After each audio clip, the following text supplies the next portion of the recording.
दोस्तों अचानक ही सुमन के मोबाइल पर एक नए नंबर से कॉल आती है और सुमन सोच में पड़ जाती है कि पता नहीं किसका फोन होगा। हिम्मत करके वह उस नए नंबर को रिसीव करती है। दूसरी ओर से किसी अनजान व्यक्ति की आवाज आती है कि आपके पति का एक्सीडेंट हो गया है, आप तुरंत नए रोड वाले हॉस्पिटल पर आ जाएं। सुमन तुरंत वहां पहुंचती है और अपने पति से मिलती है। उसके पति के बहुत सी चोटें आई हैं, खून बह रहा है। डॉक्टर तुरंत उसे ऑपरेशन रूम में ले जाते हैं। कुछ ही समय में एक डॉक्टर बाहर आता है और एक पेपर देते हुए कहता है कि ये कुछ मेडिसिन है, आप तुरंत ले आइए और काउंटर पर 1 लाख रुपए जमा करा दीजिए, वरना ऑपरेशन मुश्किल हो जाएगा। सुमन कुछ कहती तब तक वह डॉक्टर फिर से ऑपरेशन रूम में चला जाता है। सुमन अकेले खड़े होकर रोने लगती है। आखिर वह क्या करे? क्या आप बता सकते हैं कि इस समय उसे सबसे ज्यादा जरूरत किस चीज की है? उसे इस समय ना तो किसी व्यक्ति की जरूरत है जो उसे कह सके कि चिंता ना करो, सब कुछ ठीक हो जाएगा, और न ही किसी को कॉल करके बताने की कि उसके पति को क्या हुआ है। उसे सिर्फ और सिर्फ एक चीज की जरूरत है और वह है पैसा। जी हाँ, इस समय पैसा ही है जो उसके पति को बचा सकता है। वो पैसे के बारे में सोचने लगती है, कहाँ से लाऊं इतना पैसा, इतने कम समय में कैसे इंतजाम करूं, क्या करूं, इतनी जल्दी कोई देगा भी नहीं। तभी उसे अचानक कुछ ध्यान आता है। वो घर की ओर भागती है। घर पहुंचकर एक पेपर लेकर तुरंत बैंक पहुंचती है और वहां पहुंचकर एक कर्मचारी से कहती है कि यह मेरी 2 लाख की एफडी का पेपर है, मुझे अभी इसे ब्रेक करवाना है और पैसे लेने हैं। बैंक उसकी एफडी को ब्रेक करके कुछ ही समय में पेनल्टी काट कर उसके पैसे दे देता है। अब आप खुद ही जान सकते हैं कि उसने उन पैसों का क्या किया होगा। उसने अपने पति को बचा लिया। अच्छा था वो दिन जिस दिन उसने पैसे बचाकर बैंक एफडी की थी। उसकी इस समझदारी के कारण आज उसका पति बच गया। दोस्तों यह एक उदाहरण है जो पैसों की सेविंग और इन्वेस्टिंग की इम्पोर्टेंस को बताता है। हमारे और आपके जीवन में बहुत से मोड़ ऐसे आते हैं जब हमें पैसों की अचानक जरूरत पड़ जाती है। यह जीवन है, कभी भी कुछ भी अच्छा या बुरा हो सकता है। अचानक किसी रिलेटिव का एक्सीडेंट हो जाए तो, या अचानक कोई और ऐसी परेशानी आ जाए जिसमें बहुत से पैसों की जरूरत हो, तो आप क्या करेंगे? क्या आपके पास ऐसी समस्याओं से निपटने के लिए पर्याप्त पैसा सेविंग या इन्वेस्टमेंट के रूप में है? यदि है तो आप एक समझदार व्यक्ति हैं, और यदि नहीं है तो आज से और अभी से ही आपको इसके लिए कदम उठाने होंगे। आपको अपनी मंथली इनकम में से हर महीने सेविंग करनी चाहिए और की गई मंथली इनकम को इन्वेस्ट भी करना चाहिए ताकि पैसा लगातार बढ़ता रहे। इसके लिए आप एक इमरजेंसी फंड भी बना सकते हैं। आप में से बहुत से ऐसे लोग होंगे जिनके बच्चे अभी छोटे होंगे। क्या आप अपने बच्चों की हायर एजुकेशन के लिए पैसे जमा कर रहे हैं, या क्या आप अपने बच्चों की शादी के लिए पैसे जमा कर रहे हैं? आप में से बहुत से लोगों के बहुत बड़े सपने होंगे जो पैसों के बिना पूरे नहीं हो सकते। तो आप बताइए कि अपने सपनों को पूरा करने के लिए क्या कर रहे हैं? पैसा नहीं होगा तो क्या होगा आपके सपनों का? कुछ सोचा है?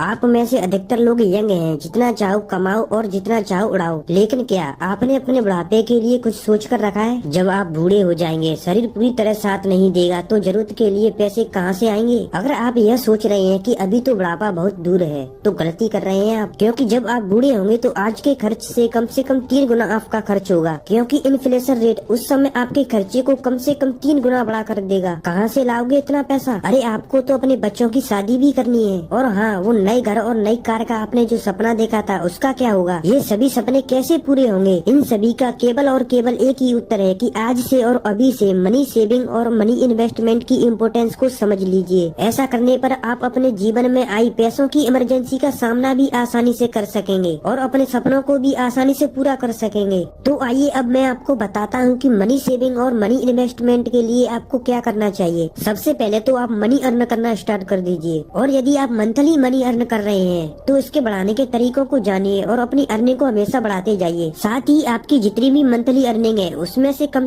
20% की सेविंग कीजिए। यही मंथली अर्निंग आपको आपके सपनों के पास ले जाएगी। अब आपने जो सेविंग की है उसे ऐसे ही खाली कहीं पड़ी मत रहने दीजिए। यदि आप ऐसा करते हैं तो इन्फ्लेशन नाम का कीड़ा धीरे धीरे आपकी सभी सेविंग्स को खा जाएगा। जल्दी से जल्दी आप अपने बचाए पैसों को काम पर लगा दीजिए। पैसों को काम पर लगाने का मतलब मनी इन्वेस्टमेंट से है। आप अपने बचाए पैसों को किसी ऐसी जगह इन्वेस्ट कीजिए जहां वह इन्फ्लेशन को मात देते हुए लगातार बढ़ता रहे। आप अपने पैसों से जितना ज्यादा मेहनत करवाएंगे वो आपको उतना ही ज्यादा पैसा ला कर देंगे। अचानक पैसों की जरूरत को पूरा करने के लिए आपको एक इमरजेंसी फंड बना लेना चाहिए। अपने बनाए गए इस फंड का पैसा कहीं ऐसी जगह इन्वेस्ट कीजिए जहां से आसानी से पैसा निकाला जा सके, जिस तरह सुमन ने किया था। पैसा एक तरह की एनर्जी है। आप अपनी इस एनर्जी को जितना ज्यादा बढ़ाएंगे उतना ही ज्यादा आप अपने सपनों को पूरा कर पाएंगे, उतना ही ज्यादा आप परेशानियों से बचे रहेंगे। तो दोस्तों आज का वीडियो यहीं पर समाप्त होता है। अगर वीडियो इन्फॉर्मेटिव लगा हो तो वीडियो को लाइक करें और चैनल को सब्सक्राइब कर लें।